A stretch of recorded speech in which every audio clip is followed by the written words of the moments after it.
High বন্ধুগণ, আসসালামু আলাইকুম। সবাই কেমন আছেন? আশা করি সবাই ভালো আছেন। তো বন্ধুগণ, আজকে আমরা শিখব কিভাবে এক্সেল মাইক্রোসফট এক্সেলে কিভাবে কাজ করতে হয় আর কিভাবে আপনারা অ্যান্ড্রয়েড ফোন থেকেই মাইক্রোসফট এক্সেলের কাজটি শিখতে পারেন। তো শেখানোর জন্য আপনারা প্লে স্টোর থেকে এক্সেল সফটওয়্যারটি ডাউনলোড করে নেবেন। ডাউনলোড হয়ে যাবার পরে সেটাকে ওপেন করবেন। ওপেন হয়ে যাওয়ার পরে এরকম একটা ইন্টারফেস চলে আসবে। চলে আসার পরে আপনারা দেখুন এই পেজটা কিন্তু র আর কলমের দ্বারা সাজানো আছে। তো বন্ধুগণ, সেটা আপনারা যে কোনো ভাবে এটা আপনি করতে পারেন। দেখুন বন্ধুগণ, এখানে নিচে অনেকগুলো আপনারা কম্পিউটারের মতোই সেই সেটিংগুলো কিন্তু আপনারাও আপনাদের অ্যান্ড্রয়েড ফোনে পাবেন। তো সেটার জন্য দেখুন বন্ধুগণ, এখানে শীট নাম্বার 1, তো এটাকে রিমুভ করে দিন, দিয়ে টাইপ করুন আপনারা যে ফাইলটি এখানে সেট করতে চাচ্ছেন সেটা এখানে টাইপ করে দিন। সাপোজ আপনাদের স্যাম্পল দেখানোর জন্য আমি একটা টাইপ করলাম অর্ডার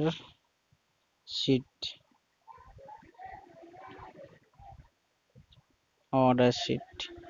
দেওয়ার পরে দেখুন বন্ধুগণ, এটা কিন্তু অর্ডার শিটে শিটটা কিন্তু অর্ডার শিটে পরিণত হয়ে গেল। এখন যদি আপনারা আরো শিট বাড়াতে চান, তাহলে পাশে যে প্লাস চিহ্নটি দেখা যাচ্ছে এই চিহ্নটির উপরে ক্লিক করুন। দেখুন বন্ধুগণ, শিট কিন্তু আরেকটা বেড়ে গেছে। তো এভাবে আপনারা যতগুলো শিট বাড়াতে চান এখানে কিন্তু বাড়াতে পারেন। তো বন্ধুগণ, আমরা প্রথম শিটটিতে যাব। শিটটিতে যাওয়ার পরে এখন আমরা সাপোজ আমরা যে শিটটা বানাবো সেটা এক্সাম্পল হিসেবে আপনাদের আমি দেখাচ্ছি। তো বন্ধুগণ, এখানে টাইপ করুন আপনি যে শিটটি বানাতে যাচ্ছেন সেটা।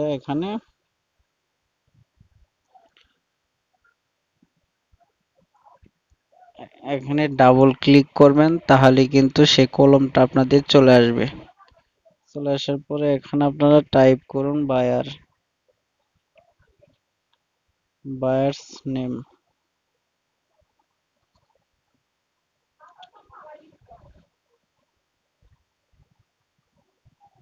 বায়ার্স নেম দেওয়ার পরে এখানে তারপরে এখানে টিক মার্কটি করে দিন। তো বন্ধুগণ, এখানে কিন্তু বায়ার নেমটি চলে আসছে।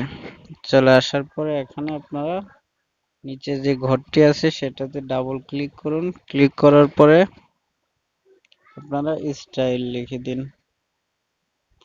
স্টাইল নেম,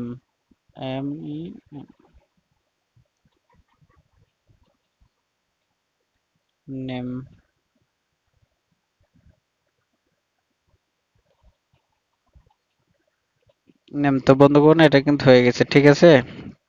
তারপরে যা করবেন, তারপরে যা করতে হবে, তারপরে আপনারা এখানে আপনাদের যদি কোনোভাবে ঘর প্রয়োজন হয় অর্ডার কোয়ান্টিটি লেখার জন্য, তো আপনারা সেই ঘরগুলা সিলেক্ট করে নেবেন।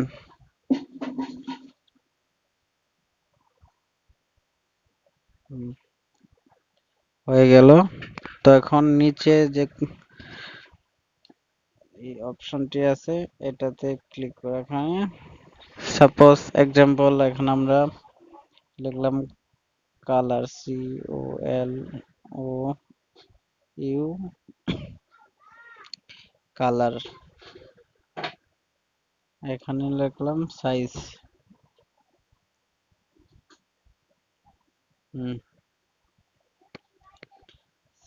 যেমন স্মল,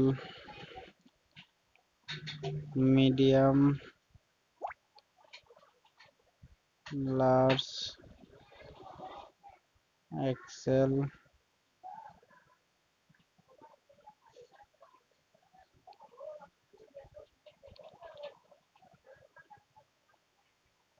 এক্সেল, ডাবল এক্সেল দেয়া লেখা শেষ হয়ে গেলে এখানে টিক মার্কটি করে দিন। দেওয়ার পরে এখানে আপনারা টোটালটি লিখে দিবেন। টোটাল এটা হয়ে গেল। তো তারপরে স্টাইলে যে নিচে যে এই ঘরটি আছে, এই ঘরটিতে আপনারা এখানে পিও নং দিতে পারেন, ফুল স্টপ দেওয়ার পরে টিক মার্কটি করে দিন। তো বন্ধুগণ দেখুন এখানে কিন্তু আমাদের সেই ঘরটি চলে আসছে। এখানে এই যে কালারের যে ঘরটা দিলাম সেটা তো আমাদের কালারটা লেখার এই ঘরের ভিতর তো কালারটা সেভ হবে না। তো এই ঘরটা বাড়ানোর জন্য এখানে উপরে চাপ দিয়ে একটু টান দিন। তো দেখুন বন্ধু এই ঘরটি কিন্তু বেড়ে গেছে। এখানে এই লেখাগুলা মিডল করার জন্য আপনারা এই পয়েন্টে চাপ দিন, চাপ দেওয়ার পরে নিচের চাপ দিন, চাপ দেওয়ার পরে এখানে মিডল করে দিন। দেখুন বন্ধুগণ লেখাগুলো কিন্তু মিডল হয়ে গেছে।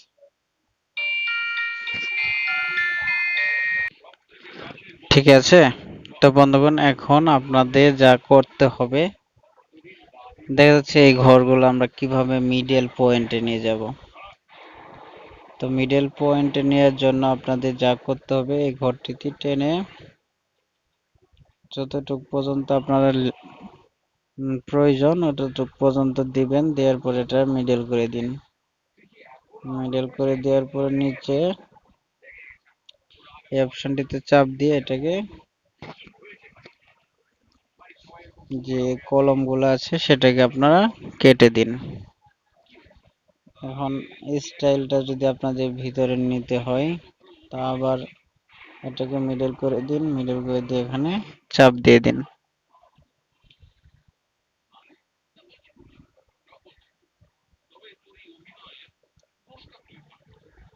এটা টেনে মিডল আবার এখানে দেখুন এটা কিন্তু মিডল চলে গেছে। তো দ্বিতীয়টিও এভাবেই। ঠিক আছে বন্ধুগণ, আপনারা ঠিক এভাবে কাজটি করবেন। কাজটি করলে আপনারা খুব দ্রুত এটা কাজটি শিখতে পারবেন আপনাদের ফোনটি দিয়ে। তো তারপরে যা করতে হবে, এটা তো হয়ে গেল। এখন এটাকে আপনি কিভাবে বর্ডার দিবেন অর্থাৎ আপনি কলমে আর্টিস্ট করবেন সেটাকে এখানে চেপে দিন। দেওয়ার পরে এখানে বর্ডার দেখতে পাচ্ছেন, এই বর্ডারটির উপরে ক্লিক করে দিন। ক্লিক করে দেওয়ার পরে এখানে লাইন স্টাইল আছে, আপনি কোন স্টাইলে যে সেই ঘরটিকে করতে চান। ডাবল রুলস দিতে চান তো ডাবলে ক্লিক করুন। ক্লিক করার পরে ব্যাগে চলে আসুন। ব্যাগে চলে আসার পরে দেখুন দেখুন বন্ধুগণ এটা কিন্তু ডাবলে পরিণত হয়ে গেছে।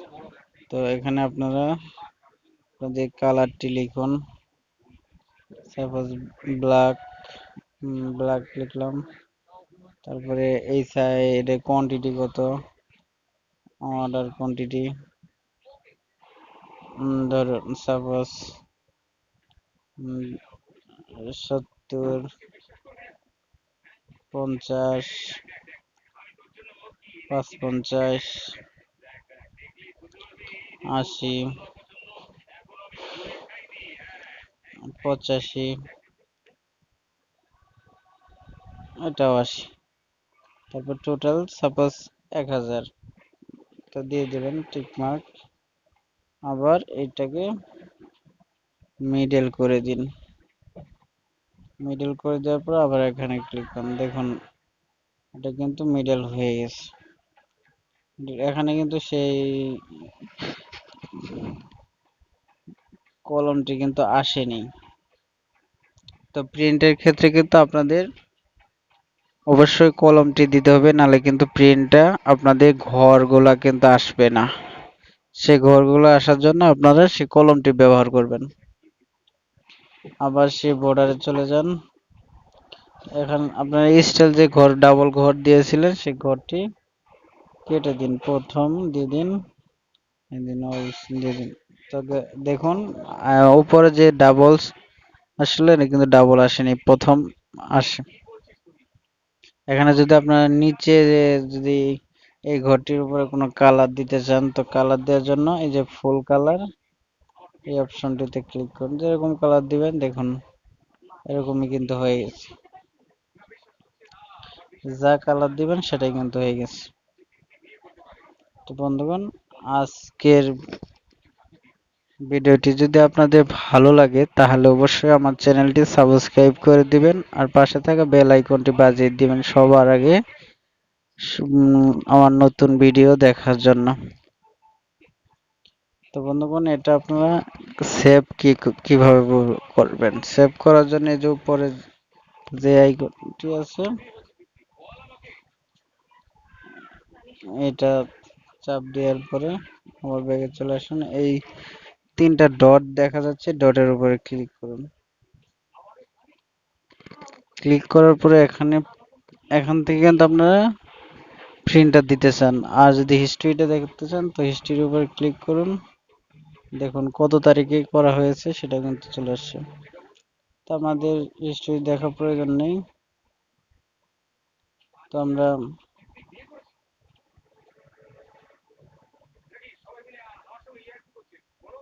এটাকে আমরা সেভ করব। সেভ করার জন্য এখানে ক্লিক করুন। এবার আপনারা যদি এখান থেকে প্রিন্ট দিতে চান তো প্রিন্টটাও দিতে পারবেন। দেখেন প্রিন্টটা সিলেক্ট করলেই হয়ে যাবে। তো প্রিন্ট দিব না, আমরা সেভ করব। সেভ এসে ক্লিক করুন।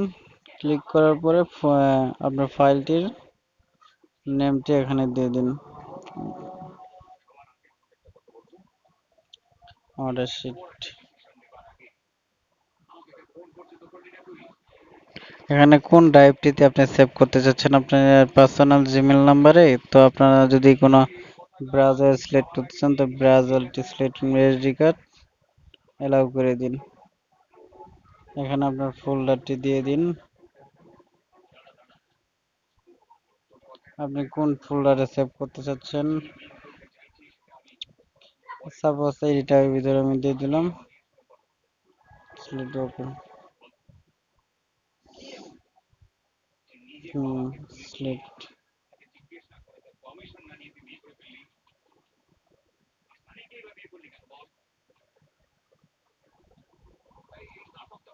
তো বন্ধুগণ, এটা আপনাদের জিমেলে সেভ করবেন। সেভ করার জন্য জিমেলটিতে ক্লিক করুন। ক্লিক করার পরে এরকম ইন্টারফেস চলে আসবে। চলে আসার পর এখানে আপনারা ফোল্ডার দিতে পারেন, আপনারা সেই ফোল্ডারটি দিয়ে দিবেন। আমি সেভ করে দিলাম।